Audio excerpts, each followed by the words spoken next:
How's it going, everybody? We are back again. So yesterday I had Connor Boyack on. If you missed the video yesterday, I recommend going back and looking at it. And I know that one of the things that's stressing people out right now, especially if they've got kids at home, is they're stressed out about like keeping up with schoolwork and tests and exams and hitting all these benchmarks imposed on them by the school system. And so he talked about temporarily pulling your kids out of school, and how to go through that, and some great ways to transition into homeschooling. And I think a lot of people really benefited from kind of having that burden lifted off their shoulders and understanding that there's another option. And my goal over this next, couple weeks is to keep bringing people on who have really great information, who can kind of help ease the burden, lessen the anxiety, and help you de-stress a little bit and enjoy life in quarantine. So today I brought on Erica Walker. And Erica runs a bunch of different websites, I think, right? And yeah, one of them is called the Family Fun Recipe. Favorite family recipes. I knew it was a lot of F's. It's kind of a mouthful, I understand. But there's a lot of things with regards to food that are stressing people out right now. Grocery stores are empty, and like meal prep and cooking can be really overwhelming. And there's just like, I know a lot of people probably already lived and spent a lot of their time in the kitchens. And now with all the extra stresses and anxiety and burdens that they've got on their shoulders, just the kitchen is probably even more overwhelming. I know a lot of people right now are turning to like the delivery services, what are they? Like DoorDash. DoorDash and GrubHub are like, everybody's just ordering out and having people bring them food because they're just so stressed out. So I wanted to bring you on to talk a little bit about maybe how to ease some of the stress and anxiety around feeding ourselves and feeding our families. So let's start by talking about like just meal prep in general. What are some of the things that you found that kind of save people some time and stress in the kitchen? Oh, well, I know that for me, cooking is therapeutic, especially when I have the kitchen to myself. And when I first got married, and like even before I was married, like I loved being in the kitchen, I loved cooking, and then it's kind of a game changer when you have kids and they're right on top of you, and then it makes it even more stressful. You know, being quarantined, you already have that high level of stress. And so I totally get it. Like people aren't wanting to make these like really elaborate meals right now. So honestly, my advice right now is just keep it simple. Keep with like your pantry items and things that are really easy to find in the grocery stores. Like your kids aren't going to remember that you did these simple meals during this time. Like you don't need to do something big and fancy and elaborate right now. Right. Keep your stress levels down. Just keep it easy. Something between like 3 and 5 ingredients, or, things that you have in your freezer. So what if you're being bombarded with kids in the kitchen? What advice do you have for parents who are trying to cook and they're just not used to cooking with kids around all the time? Oh, I get that. I totally get that. What I've been doing, and because we've been trying to do this homeschooling thing, like a lot like your interview that you did, was it yesterday? Yeah. And it's a way right now that you can have your kids in the kitchen without feeling overwhelmed, because really there's no rush. It's not like we have to hurry and get through dinner because there's soccer practice at 6 o'clock. You have all the time in the world right now. I know. So you can have your kids in the kitchen and take your time, and it's easier to be patient with them when there's no looming activities or deadlines that you have to be to or places to go. This is the perfect time to start teaching them some easy kitchen skills. So for example, like this morning, I had my daughter chopping up stuff to put in like a breakfast casserole. And it was great because it kind of kept her out of my hair. She was over on the table and she was doing the chopping, and it helped me. How old is she? She's 9. Okay, perfect. Yeah. So, and I have my 7-year-old do some of the easy chopping too. Like I've taught them how to use knives, and kitchen safety is probably the first thing you want to teach them before giving them things. But they love helping and they love pouring things in, even if it's something as simple as them just like mixing up the orange juice. Then they're kind of out of your way. They're helping the meal progress along. You're sneaky. I know. I've thought of everything. Stir the orange juice for me. Sure. That's very important. Especially Very. if it's like the orange juice from concentrate, like them stirring that, Oh yeah, get all the lumps out. yeah. That's very important. It's a That's very fantastic. important task. Make them feel like they're needed, that they're helping. So one of the things that my wife did right before the coronavirus scare hit is she went out and did one of these classes where she meal prepped like 20 meals in one night. Now I know you have done stuff like this before. Can you just like talk a little bit about how people could save time doing something like that? Yeah, and freezer meals are actually like an awesome thing to do right now because you can get 10 to 20 meals done in just 1 hour. And then you really don't have to worry about. You can do that in like an hour? Yes, you can. It's so easy to do. You just have to get all your ingredients out, put them out on the counter, and then you're just like dumping it in bags, and then you can freeze them, and they stay good for up to 3 months. And so even if you don't use them within like the next week, actually they stay good for up to 9 months, but the most fresh is 3 months. But so hopefully this will all be blown over by then. Well, yeah, that's the fingers crossed situation here. But like, if you could spend 1 hour prepping, how many meals can you get done in an hour? You can do 10 to 20, just however many baggie holders. So you can do like over a week's worth of meals in 1 hour and just toss it in your freezer. And then how long does it take to cook one of those? Oh, well, if you have an Instant Pot, you can do it in under an hour easy. I mean, you just like rip the top off or open it up and just dump it in. And you can even dump it in frozen in an Instant Pot. So you don't have to like spend all day thawing it out. Just dump it in frozen, push the button, and your dinner's done. So if you do have stuff going on, you can just dump it in and get back to it, whatever you were doing. And if you don't have an Instant Pot? You can do the crock pot, or you can do it just on your stovetop. That's awesome. So if people wanted to learn more about like freezer meals, where would they go? Well, I'm glad that you asked. So I've actually, just this year in January, I started doing freezer meals classes online. I've been streaming them live online. This is why I wanted to have you on here, because I think this is important. So instead of spending like $300, even $400 to go to a class and make 20 meals, you can make just as many meals. All you have to do is order your grocery pickup or use ingredients that you already have on hand. I purposely use ingredients that are really easy to find. And you just have to do the grocery pickup, pick them up yourself, and just follow along in the live videos. And all the ones that I've done in the past, I recorded all the live videos. And so you can go on and watch like any month that you want and do 10 different meals every month. That's super easy. Yeah, it's super easy. I mean, it's a lot like one of those classes that your wife went to, but the only difference is you just have to go to the store and pick up your own ingredients, and you've saved, $250, $300 by doing that. And if people wanted to learn how to do this, they would go to... It's called Freezer Meals Live. Just freezermealslive.com. Easy. So if you are in a pinch right now and you're like, oh my gosh, dinner is stressing me out, having a plan every night is stressing me out, I'm sick of spending time in the kitchen, pull your kids together, spend 1 hour, give them a knife, teach them how to use it safely, and prep like 15 meals in 1 hour, throw them in the freezer, and then every night just toss them into the Instant Pot and it's done. Yep. That's brilliant.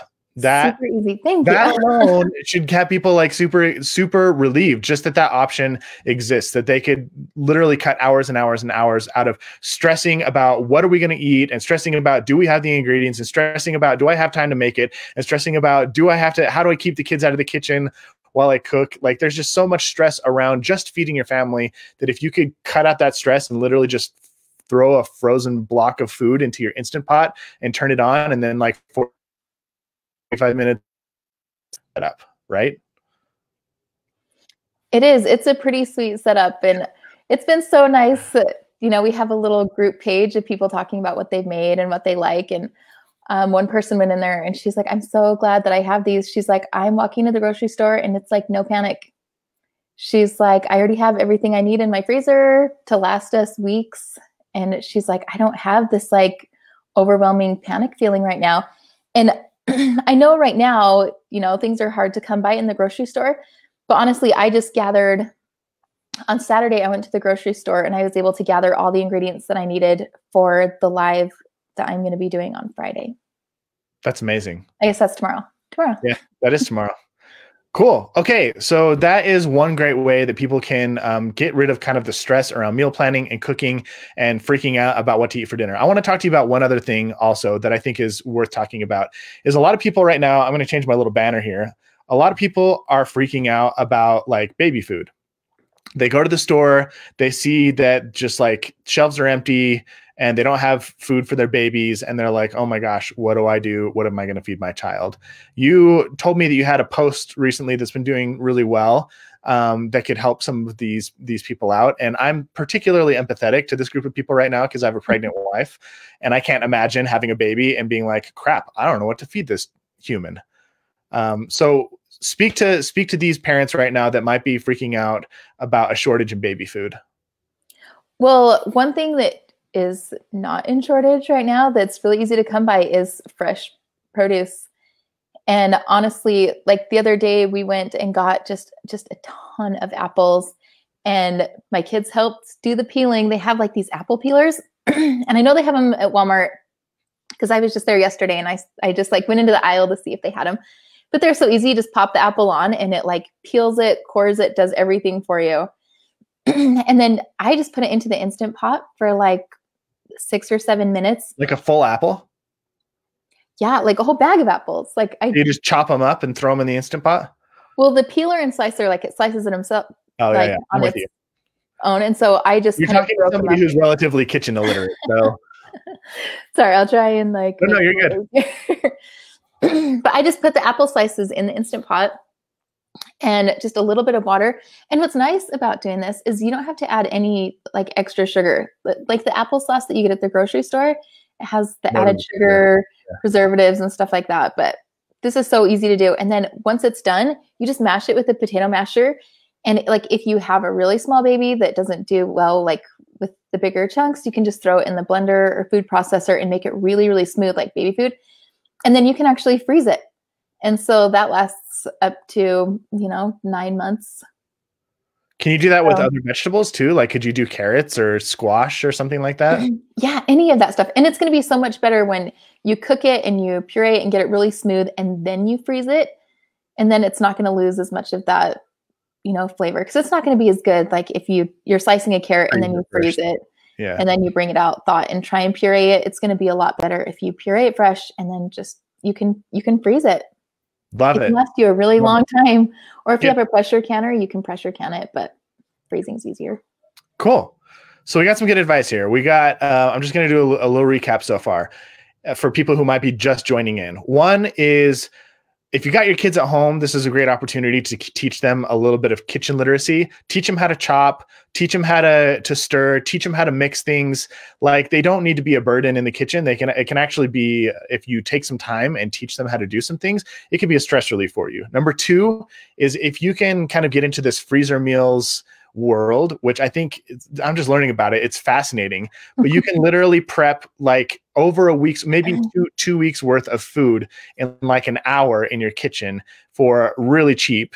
And then when it's time to eat dinner, you just an hour before you throw your food in an Instapot and then it's like done.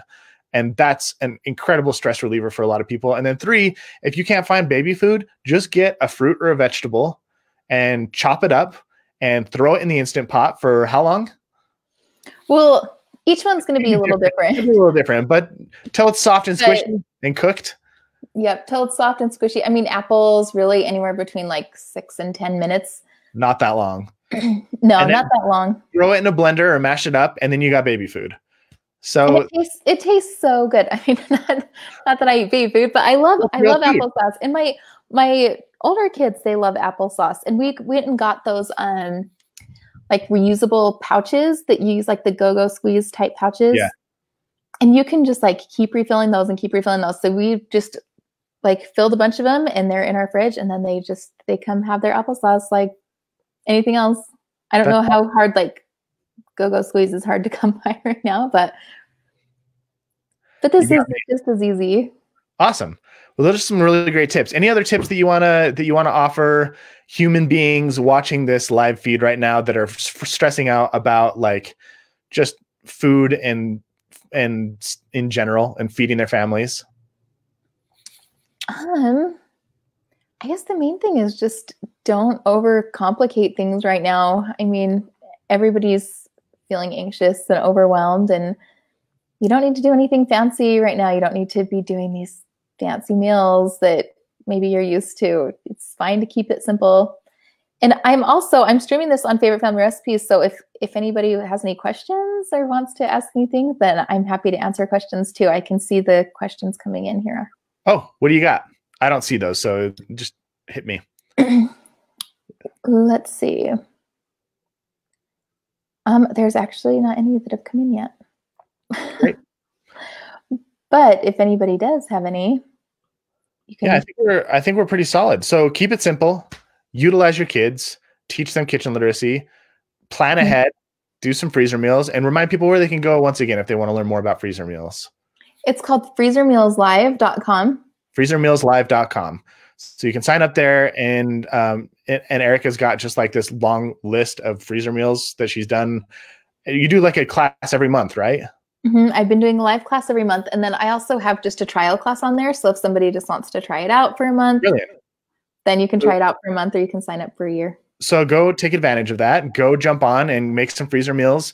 Bust out 10 meals tomorrow, and then you don't have to worry about food for the next week and a half. And that's just like a huge stress reliever. And then if you got kids, make sure that if you're freaking out about baby food, like it's not hard. Like you can make your own baby food at home. And I'm gonna send out an email a little bit afterwards to my list and to anybody else who wants to follow here. I'll post a link in the description so that you know where to find it, but I'll just send an email with links to some of these recipes and opportunities and ideas that Eric has talked about today. And hopefully you can take advantage of some of them, and it can save you a little bit of time and stress right now. My goal, once again, if you're just joining in, is to just bring awesome people into your world that will help alleviate some of the stress and worry and concern that you're facing right now with coronavirus. So I hope that this is at least hitting a nerve with some people, that you're watching this and you're going, okay, there's something I can do here to make my life a little bit easier. And Erica, I'm really grateful that you spent some time hanging out with me today to talk about easing people's stresses and burdens in the kitchen. This is really great. You bet, anytime. And we have a lot of great resources on Favorite Family Recipes. So it's favfamilyrecipes.com. And everything that we've been posting later, I mean, it's with this quarantine, or everything that we've been posting lately has been with this quarantine in mind. Oh, and great. So we have like homemade baby wipes on there. I mean, it's a recipe that you can't eat, but it's going crazy right now because we can't find baby wipes because people are out of toilet paper. They're going to baby wipes. So awesome. People that have babies, like, what are you supposed to do? So we have resources like that. We have food storage resources. We have really easy meals going up right now. That applesauce recipe that I told you about, that's up there. We just did like a fruit wash, because one thing about getting produce right now, the thing that's kind of scary about it is that when people are touching produce, I was talking to my sister the other day, and she had read an article. Touched your food before you touched it. Right? And she read an article that said like up to 100 people can touch like your one apple or piece of produce before you buy it. Yeah. And so it's such a good idea to, actually have a produce wash instead of just like rinsing it off and like drying it on your shirt. It's probably not the best thing to do right now. I'm spying on you. I know what you do, Nate. But yeah, we have an easy produce spray that, will hopefully make it safer to eat. Just be really careful when you're getting the fresh produce. Make sure you're really washing it off well. Brilliant. You're full of all the wisdom and knowledge today. I appreciate it. Thank you. All right, everybody. Thanks for tuning in. And I hope that some of these tips that we shared with you today can make your life a little bit better while you're stuck in quarantine with your family. Thank you so much for having me, Nate. You bet. Bye, guys.